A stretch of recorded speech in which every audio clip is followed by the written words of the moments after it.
welcome back to episode 3 of My Summer Car, and this isn't actually episode 3, no, this is just a tribute. So unfortunately, NVIDIA GeForce decided to do an update, which was fine, I did that, but for whatever reason, the very first video I recorded after the update, which was this one, decided not to record any audio. Which is really helpful because this is the first time I'm actually going to be putting the car together, and all we're really doing here is getting the required components on the car so we can push it into the garage over the pit and work on it in there. But of course, the shell of the car actually spawns outside, and you can see there an interesting little moment as I managed to flip it off the jack. I don't even know how. So what I've actually had to do is go and get the shit pump truck and tow this chassis because it's not really in the middle of the driveway. It's going to be a little bit hard to work on. So I decided that the best course of action was to in fact go and get in the truck, hitch it up as I did there, and I'm just going to drag the shell just straight out, try and reposition it so I've got a little bit more room to work on it. But this video was sort of going to be a bit more of a guide on to how to do things. You know, you can see which tool I'm grabbing to put on which component, where to find each of the screws, the different spanner numbers, all that sort of thing. It's not going to be as informative. I've managed to compress what was a 48-minute video down to I think 11, somewhere around 11. But I'll do my best. You'll certainly see what I'm doing. It'll give you a rough idea. Certainly in terms of which spanner to have, which size and that sort of thing, and the bolts. There are a heap of guides online that you can get. What I actually used was just a handwritten one that Ryan had come up with. He was in this video as well, as he was in the first 2 episodes helping me through. So unfortunately you can't hear him, so I'm just going to have to do my best there. But now that I have dragged the chassis out, you'll see I put the jack under the front, jacked it up as far as it can go, and it just basically stops jacking. It's probably not the best position ever for the jack. It's quite further forward in the car, and you'll see later on it does actually fall straight off. But moving on to attaching some components, the first one you want to do is the subframe, which is what I've got here. And you can see I'm already knocking the car around because it's not stable on the jack. But the trick is you've got to get it in the right position, and that can sometimes mean crouching, and you'll see there an arrow actually came up in the middle of the screen. So what is generally a white dot as you play this.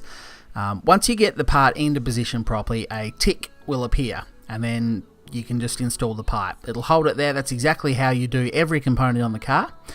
But what you need to do, once the components are sitting there, you need to screw them in. So each component will have a set amount of screws that you'll need to fasten. So the best thing, go inside as I've done there, grab your toolkit, come out and open it.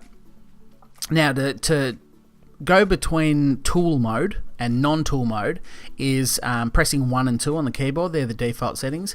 Once you're in tool mode, you can see there as I'm looking at the spanners, it shows the different sizes that you need. This particular one from memory needed a size 10, but they will change, so it's definitely worth finding this stuff out before you tackle it yourself, because it's just going to be a nightmare. It doesn't say on the screws anywhere what number it is, what sizing it is. So to try and figure this out yourself would be a very long and arduous process, because you're just going to have to go back to that toolbox each time, find grab a different spanner, come back, try it on the screw. If it doesn't work, you've got the wrong size. But you'll see once you find it, the screw goes green, and then you just use your mouse wheel, roll the mouse wheel up, and that'll actually screw the screw in. And some parts actually have different sizes, so you might attach a suspension component down the bottom with a size 12 and then have to go and get a size 10 to do the top up or something like that, just as an example. So it's definitely difficult if you don't have a guide of some sort. I guess it's you're going to have a very long and hard time. So some people are going to like that, others not so much. But once the subframe is in place and fastened, I did grab the wishbone there, as you can see. Grab the size 10 spanner out. I'm sort of, with the magic of editing, cutting out me grabbing all the different spanners, running back and forward to the toolkit. Put it on both sides there. Once they're screwed in, the next part after the wishbone is the spindle. So again, got to cycle out of the tool mode to go back to your hand so you can actually crouch down, pick the correct item up. Now the other thing you will notice is I actually got all the items, which these all come stashed on the inside left hand, on the left side, of the garage when you first walk in. So what I did was pull them outside and stack each corner up where it needed to be. So the different corners do have, they're marked on it before you pick it up. When you just look at it, it'll say front right for a spindle, or front left, for example, which I've just put on there. it'll show what it is, and you know, probably the best idea is to go and stack them out at the individual corners of the car. It looks a bit messy now because I've had to drag the chassis around. But yeah, once the spindles are on, obviously the disc brakes come up next, and there's also a particular order. As you can see, it doesn't always bolt on perfectly. So the arrow came up, but if you move it, your mouse even slightly, you can just drop it again. So it's not foolproof, but yeah. So disc brake goes on next, and after that you got your half shafts, which need to go on. And I think from memory there, I didn't actually cut anything out. I think you actually do the half shafts. Well, you don't do the disc brakes up initially until the half shaft is in position. That one went in fine. Now, if you find that, and you've seen the car there, whilst I wasn't actually next to it, it's just fallen off the jack. So that's, again, probably because my jack positioning wasn't particularly good. To let the jack down, you do need to hold the right mouse button down, which will decompress it, and you can't move the jack until it's fully decompressed. So I tried to find a slightly better spot there, jacked the car up. It seemed a little bit more stable this time. And if you can't get the part in the right position with the way you've picked it up, sometimes you just got to put it on the ground, walk around to the right position, pick it up again, go and try again. As you can see, the little tick came up in the middle of the screen, and we can now fasten those half shafts on. And yeah, disc brake has fallen off.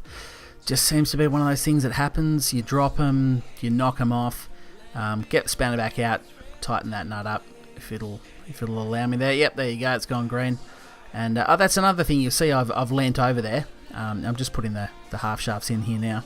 What I'm doing is leaning over by pressing Q. So if you saw my previous video, that's the way you drink water as well. Stand back from the tap a little bit, hold down Q, and you'll lean forward. That's what I was doing there. Sometimes the only way to find the right bolts and to get in there like that is actually just lean in using Q to do those bolts up.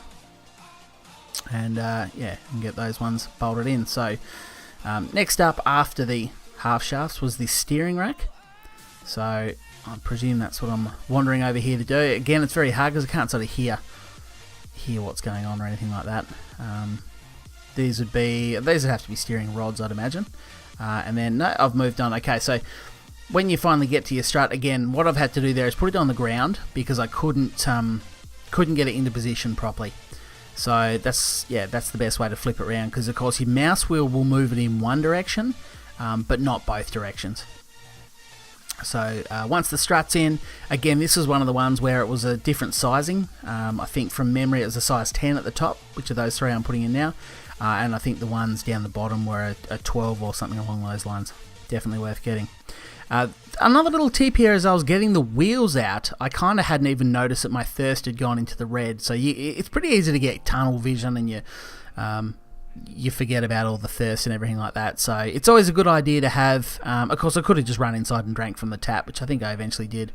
But yeah, it's always a good idea to have some beer out where you're working. Smash a few stubbies, why not? You're working on a car, it's what you're supposed to do. And yeah, time to put the wheels on anyway, and this is at least the front half of the car done. Those components there were at the rear right of the car before I knocked it off the jack. Do those wheel nuts up, and yeah, that is the front half of the car done. So bearing in mind I'm doing all of this simply so that I can push the car back into the garage over the pit. So, I mean, you can see here I'm frustrated sort of with the jack, because even just trying to grab the handle to decompress it so I can pull it out isn't always the easiest thing. So finally I've gone and got the steering rack there, and something interesting happened as I was sort of trying to get it from the inside. I eventually got it from the cabin, but the game just kind of poo-shooted me up in the air. So that was a nice little overview shot. Kind of frightened the shit out of me when it happened, because I thought I was about to die. But yeah, I've eventually fastened that from within the cabin, which is probably the best idea. Here's another example where you have to lean over to find the different bolt sizings. So, and some of the bolts can be actually hard if you don't know where it is. Like, that's why I really am disappointed that the video didn't go quite right, because it's hard to find where each individual thing actually stops there. But once that was done, I did go and jack the back end up. You can finally start to work on the rear of the car. Start with the trailing arms, put your coil springs in, and then of course you get to the shock absorbers, which is what I'm popping in now. Again, two sizes. It was a size 6 inside the top, and yeah, and it was a size, I think it was a size 10 or something at the other end. So once they're on, you can put your drum brakes on, then you can pop your wheels on. There you go. So I'm still dropping things, as you can see. Yep, there we go. Finally got it. One of those things, I suppose.